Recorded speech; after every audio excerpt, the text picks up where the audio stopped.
Now, I am not a rich man. I am not a powerful man. I am not even a man that is reasonably talented in anything that could be construed in normal life as useful. But I do have talent. And that talent led me very early on in life to pursue a task, an impossible task. I had a dream about a book that I was supposed to write.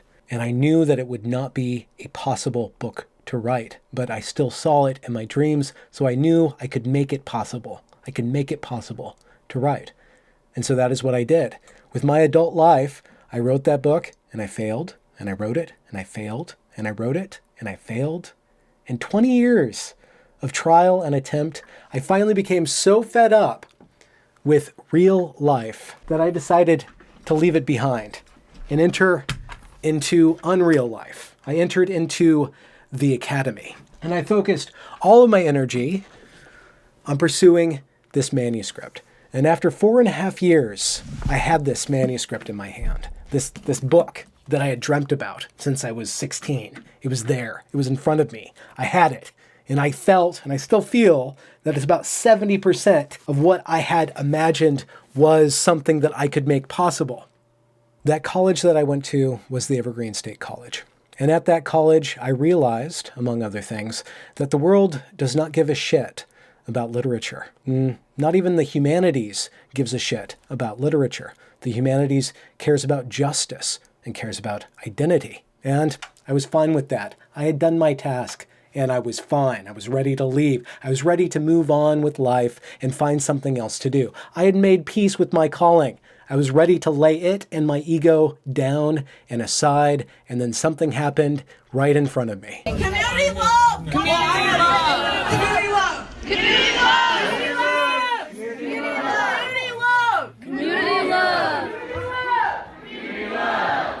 And after I started speaking about that thing that happened right in front of me, I received in the mail a letter.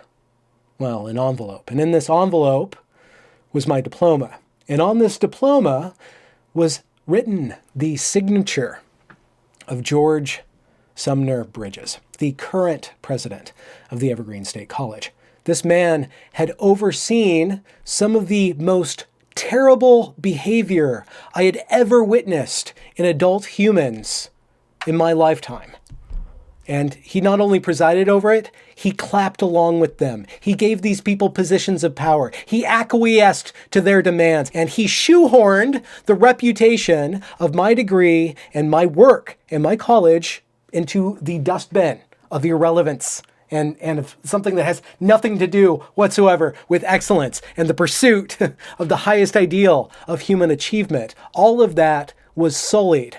Anyways, what recourse would somebody like me have against somebody like George Bridges, who would append his name to my work, who would put his signature on my life's pursuit? What recourse do I have? A class action lawsuit? Doubtful. I mean, I could rant and rail on the internet, and that's actually turned out okay so far. But that talent that I said was pretty much useless in all things having to do with real life does have one particular use. There's one recourse that a poet has when somebody insults him. It is to take the name of that person and to assign that name associations which will last for all of history. And if the poet is sufficiently skilled, the associations will be of his choosing. Now, that's just an aside. I have some news for you. This is from Karen Fraser and George Bridges, sent Tuesday, February 25th, 2020 at 2:28 p.m. That's Pacific Standard Time. Subject, Evergreen Leadership Transition. We, the Evergreen Board of Trustees and President George Bridges, together have decided today to begin a leadership transition here at Evergreen. Having expressed his desire to retire from the presidency and return to teaching, George will step down by June 2021, which would be 5 years after he was hired, which would be at the end of his contract, which would mean that his contract was at no time tied to any meaningful measurement of output, of what he was actually doing to this college. He was a shoo-in. There was nothing that was going to get rid of him. He, for whatever reason, this man who has destroyed this institution is getting to leave it on his terms and return to teaching. To continue, the board will soon begin a search for the college's next president. We hope to receive your views as part of this search process. Now is an appropriate time to begin this important transition at Evergreen. The selection of a new president is a lengthy, complex process that can take up to a year. Beginning now will allow the board to proceed thoughtfully and carefully. I assume that they have a certain clue of what they themselves are responsible for. The tanking enrollment and the tanking of the reputation of Evergreen. Is anybody at all going to be held responsible for this? No. No one is going to be held responsible for this, except for whatever witch they want to pin the tail of the inveterate donkey to. To continue, from the board's perspective, George has led Evergreen in making important advances in our academic programs and support for students, including significant fundraising for scholarship. He has helped create a more equitable and inclusive campus and laid the foundation for a major fundraising campaign. He's reduced this college to begging. And he has done so while guiding the college through many challenges with wisdom and compassion. Now, I'm sure this guy's got a huge heart, but of wisdom, I have not seen much proof.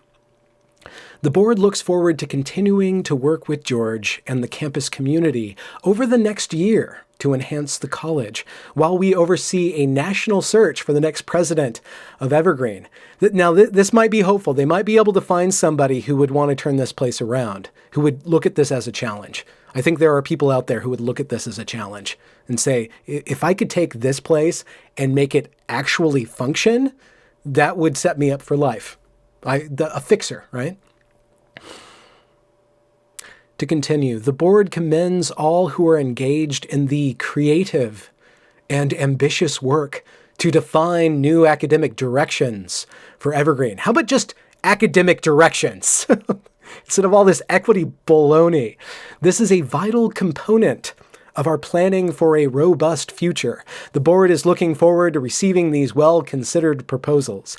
The board will soon begin a presidential search process, seeking a dynamic, innovative, and collaborative leader who can guide Evergreen through its next exciting chapter. Kind of exciting like a disaster movie. We will appreciate campus community input into this process. A special priority, let's hear this, is to assure that we preserve and enhance that special spark and power of an Evergreen education. You guys have completely taken the Puget Sound and dumped it upon that spark. Let me tell you that. Which many alumni describe as having inspired and enabled them to achieve so much success after graduation. I have to give them that. Evergreen, you really set me up for success. You did that for me. Despite yourselves, or in spite of all the spite you heaped on my freaking identity. I'm not bitter at all. There's a little bit of bitters in here. And no, I did not swap out the base alcohol with tequila, James. As our future unfolds, we want to provide this exceptionally valuable experience to many more students. We will stay in touch about next steps. Sincerely, Evergreen Board of Trustees, Karen Frazier, and Evergreen President George S. Bridges. Well, that's the news. Like I said, this doesn't matter at all. He had a contract for 5 years, and that's up in June, so he's leaving.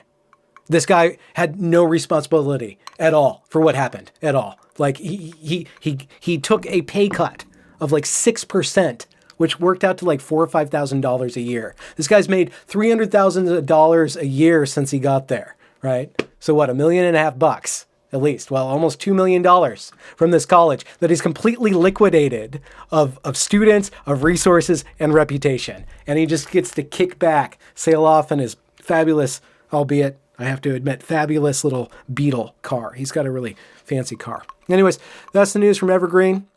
Hopefully, at some point, I will finish up the Expose Evergreen saga. I don't know. We're getting on to about 100 episodes. I think we can probably wrap up there. Stay tuned for the 19th installment of the complete Evergreen story, which I was actually going to make to feature George Bridges in, so we can see exactly how he changes. His face changes and his voice changes. His accent changes depending on who he's speaking to. This guy's a completely shifty individual. And he put his name on my work. Anyways, this is Benjamin Boyce signing off. Good night.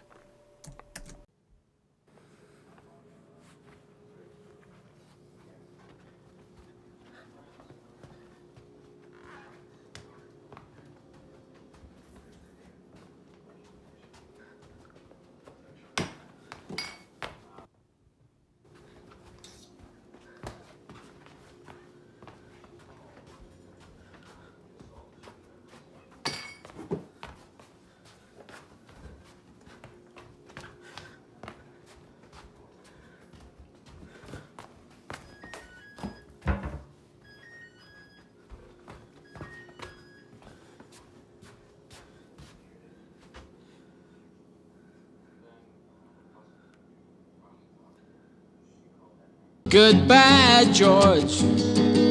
George, goodbye.